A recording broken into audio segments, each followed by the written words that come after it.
Жыл басына таласқан хайуандар. Бұрын ерте заманда хайуандар жыл ағасы болуға таласыпты.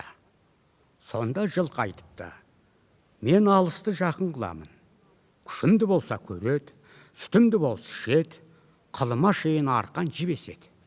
Адамға менен пайдалы мал жоқ, жыл ағасы мен боламын дейді.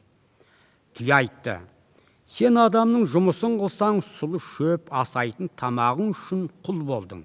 Міне мен, сен көтер алмайтын ауырды көтеріп, неше айшылық алыс жерлерге барамын. Аш болдым деп арпа сұлы сұрамаймын. Көде болса көде, жусан болса жусан, не кез келсе соны қорек етіп, табылса су ішіп, табылмаса шөлде де жолға жүре беремін. Жыл басы болу маған лайық деді. Сиыр айтты: адам егін ексе, мен егеді. Сүтімді ішеді, құрт май істейді. Жыл басы болу маған лайық деді. Қой айтады: мен болмасам қазақ үйін немен жабар еді? Жүнімді алып киіз басады, жабағымнан киім тігеді, арқан жібеседі. Сүтімнен құрт май алады.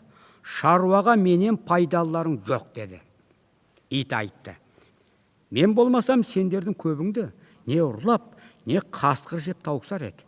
Мен сендердің баршаларыңның бақташыңмын.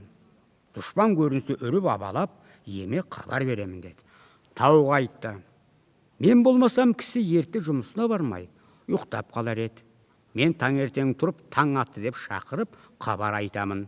Кеш болса, жатар мезгіл болды деп, тағы шақырамын деді. Тышқан не айтарын білмей тұрып та бір түрлі құбылық ойлап, жиылған көпке айтты: бұл таластан еш нәрсе өнбес. Жылды қарап тұралық та, кім бұрын көрсе, сол жыл басы болсын деді. Өзгелері қарап тұрғанда түйе өзінің бойына сеніп, жылды менен бұрын кім көре қояр дейсің деп, ыңырана күйсеп, шөгіп жата берді. Жылды мен көрем деп таласқан көп хайуанның арасынан тышқан сытылып шығып, жорғалап кеп, шөгіп жатқан түйенің өркешіне жабысып отырыпты да қойыпты. Жылдың келер мезгілі болды-ау деп түйе орнынан тұра бергенде, тышқан жылды бәрінен бұрын көріп, хабар беріп, жыл басы болыпты.